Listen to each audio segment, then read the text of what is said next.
did the idea come from? I know it's that song, right? But I want to just tell that story again. Why, how the light gets in as a Well, interestingly, the title came significantly after I finished writing the book. I mean, I was in the midst of rewrites and rewrites, but there was a beginning, middle, and end already finished before I even found that title. And I had played around with a few other titles. And the book itself is an expansion and a deeper dive into an essay I wrote back right when we were in lockdown 2020.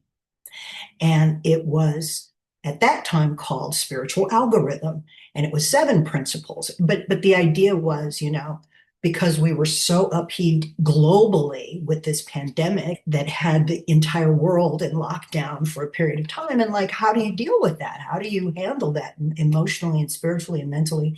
And so I wrote this essay and it was on my blog. And, I don't know who saw it. Nobody. No one ever visits my blog. But as 2025 unfolded and, we have more challenges and very different challenges, I wanted to write something because for me, other than voting or going out with a picket sign and protesting, I felt very helpless. And I thought, well, I'm a writer. So that's where I can find some strength and some power and something tangible to offer society, with this idea of finding ways to bring ourselves to a place of serenity, to a place of balance, to a place of emotional and spiritual stability, so that we can face this world and its difficulties. So that's how the book came about. And then I was literally um, playing a playlist while I was doing some busy computer work, and Anthem, which is the actual name of the Leonard Cohen song, came on. And it's always been one of my favorites. For years, I've sung the song, but it wasn't until I was listening to it at that juncture and I went, that's the title. That's got to be the title. And then I looked back over what I've read to see, is this incongruent? Does this, and I really, I was kind of struck by how perfect I feel. What I wrote really resonates with that phrase. And what Leonard Cohen means by that, when the larger phrase, of course, is there is a crack in everything. That's how the light gets in. The point is not perfection ever, and I'm also a person from 12 steps. So, always running in my head is progress, not perfection. And so I just feel like it fell together and was meant to be. That is so good to hear. It does, and it is meant to be because it does feel like that was the theme of the book. So it's interesting, and what a metaphysical truth that turns out to be, because from the Yes, quantum yeah, field, cause and effect are yeah, not linear. So you wrote the right, book, the title delivered, but the title was the book all at the same time. right, Yeah, yeah. yeah. Yeah, talk about how your reflections on how something that was written for the COVID period is still so Mhm. current today, and maybe even draw that in a little bit to why you feel it's so vital today, because it seems timeless. The book feels timeless. Thank you. I think just I don't think it really matters what the particular challenge is. I mean, obviously we had two very different kinds of challenges in 2020.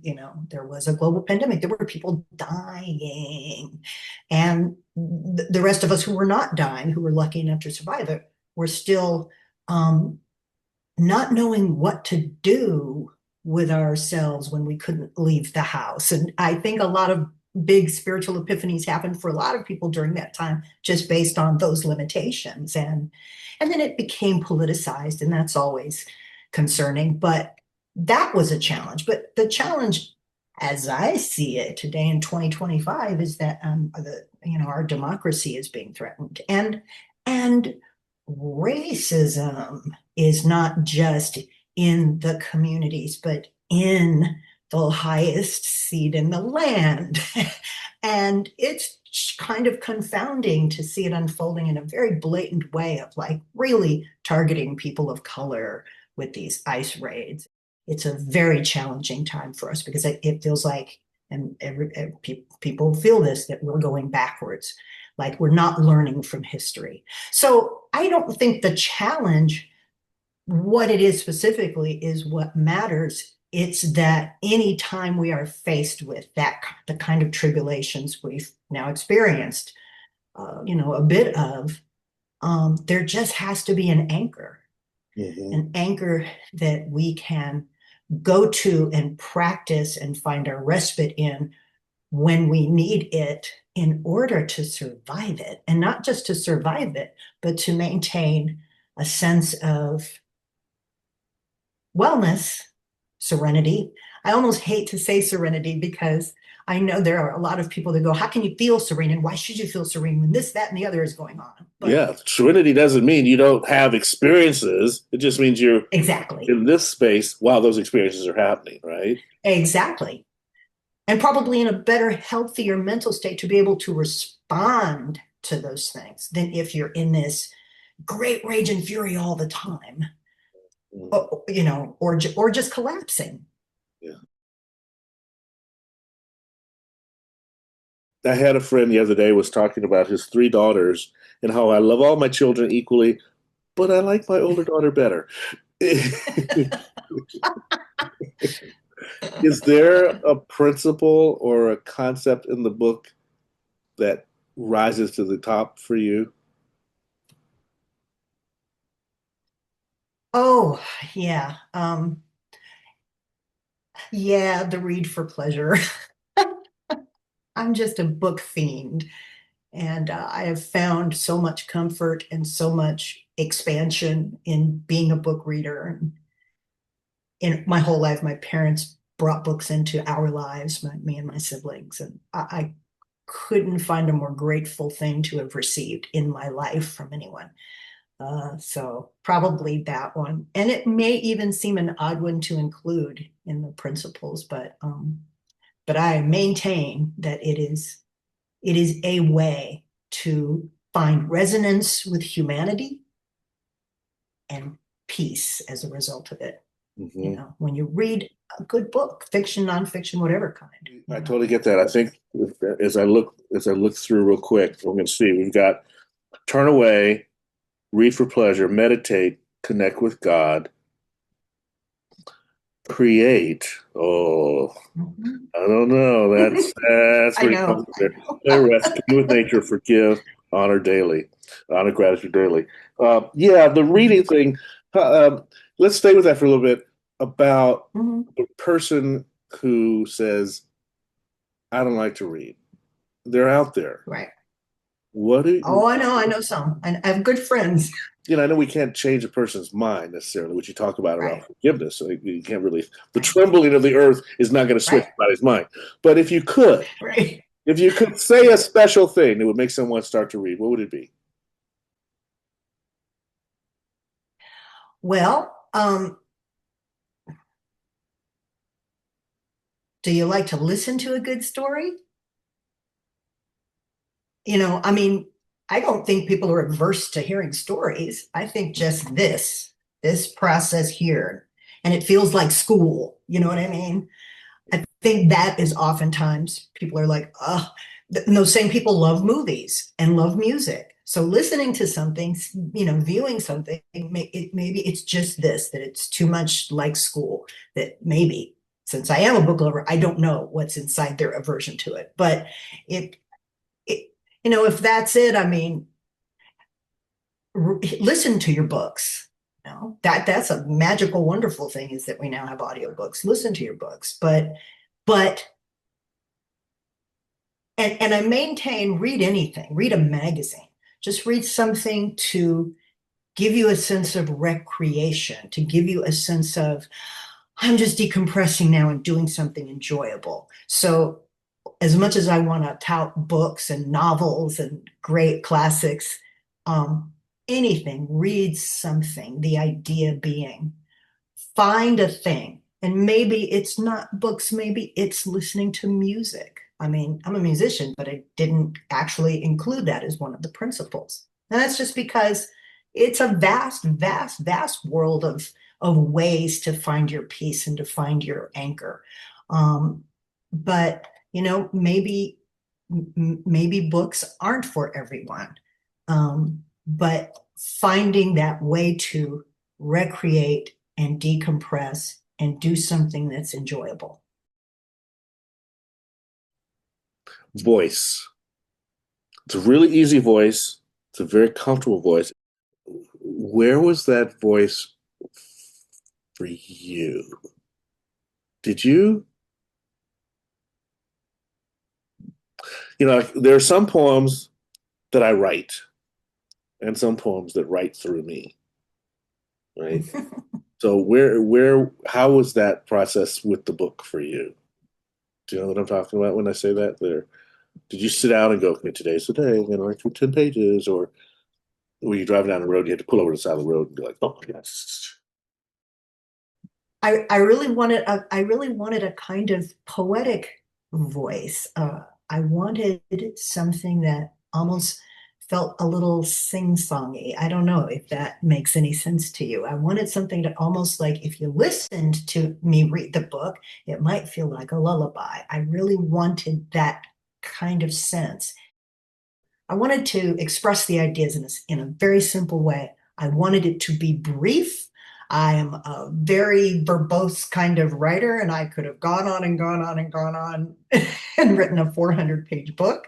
But I very, very conscientiously said, I want this brief. I want this simple. I want the prosody of it to be pleasant.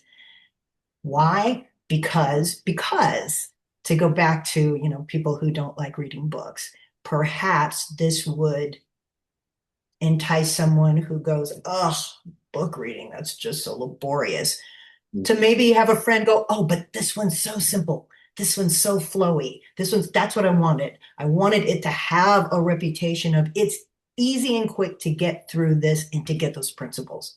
Nailed it. Nailed it. As you were saying that, I was thinking about that famous, I think it's Mark Twain. If I'd had more time, I would have written you a shorter letter.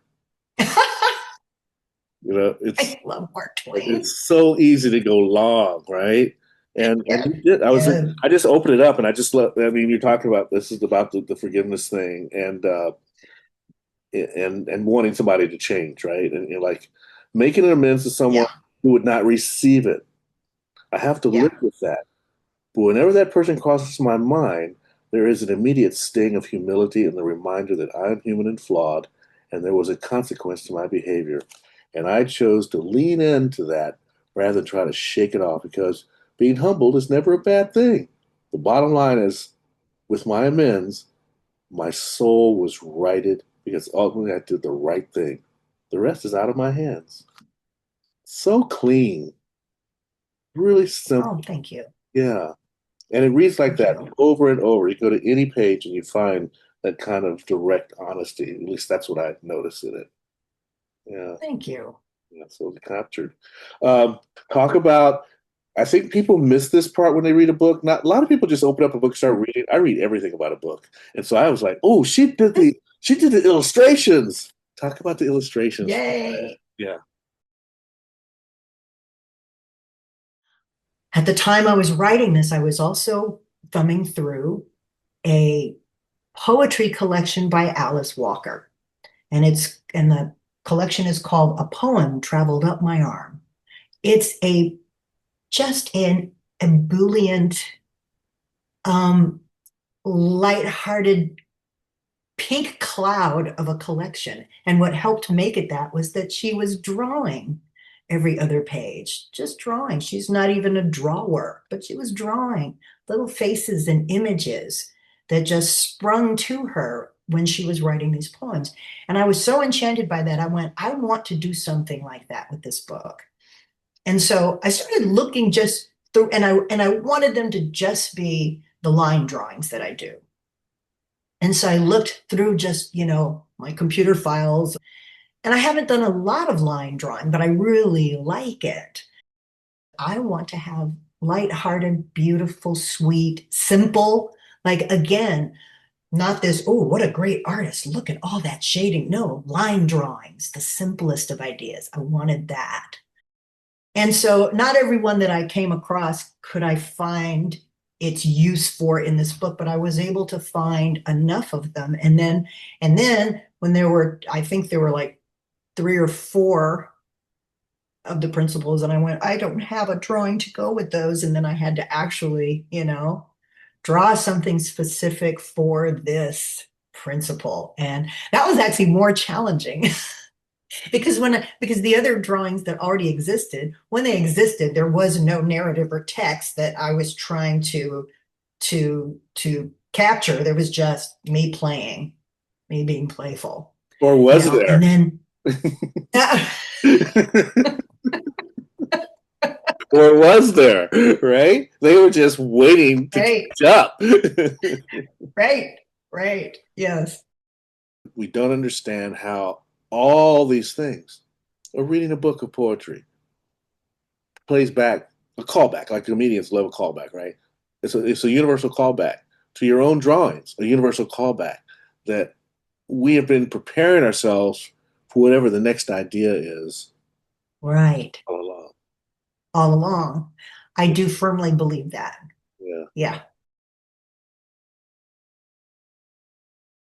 What do you think is the biggest call of the book? What's the big call of the book to do? The big call of the book is to manage your parasympathetic nervous system and your sympathetic nervous system. Don't let the stresses of the world just degrade you at the cellular level. And so you got to manage that. You have to manage the fight or flight. You have to balance it with the rest and digest. So that's the big takeaway, is to keep yourself mentally healthy, spiritually connected, emotionally grounded. You spoke in the beginning, and it really spoke to me as well. Who am I to write this book? Who am I to tell this story? Talk to the who am I person. Everybody, I think, has that question or that voice in Mm-hmm. their head, whether it's a book or the play or the garden or whatever, refinish the old car, whatever it might be. Talk about Yeah. that. Talk about that voice and how you particularly conquered it. Maybe something you say in that will help somebody else when they're trying to conquer that too. That too. Well, I don't know that I necessarily have conquered it. I think just as an artist and a performing artist, as I've been for many years, that the imposter syndrome is probably pretty common with most people who are out there in the arts trying to do something and put it out there in a public way. I think a lot of us will, it's a little gnome that sits on the shoulder, and as long as it doesn't get too in the way, you're allowed to stay for a bit. I'm going to live in concert with you if I have to. But yeah, when I was writing it, there were a lot of moments of like, why am I doing this? Who's going to read this? Especially the people who know me well, who know I'm in 2 12-step programs. Clearly, I'm not a perfect, emblem of, you know, we all have our struggles. And so, of course, those want to raise their heads to say, you're not fit to tell something like this. But here's the thing. These principles have developed here and there over time in my life based upon other wisdoms that I've read, other amazing brains out there that I've, ingested, other people that have moved me, the people that I consider my teachers and gurus. And through all of that, I've amassed these little systems that have worked for me when I worked them. And that's also another 12-step trope. It works if you work it. And when I'm doing these principles, that I'm staring at them right here, when I'm doing these, my life is so much better than when I'm not. But guess what? There are days when I'm not. We just have those days. And so the process is, I think, by human design, meant to be ongoing. It's an ongoing process. You keep taking steps, and sometimes you go backwards a few, and you keep taking steps, and sometimes you go backwards a few, but that's just being human. The idea is that this is a good maintenance. I think a good maintenance for me, it's been a wonderful maintenance program. Mm, I like that. A wonderful maintenance program because I mean there is none. We are the mechanic in our own lives, aren't we? In many ways. Yeah. Oh, I like that. Yeah, Yeah. yeah, yeah.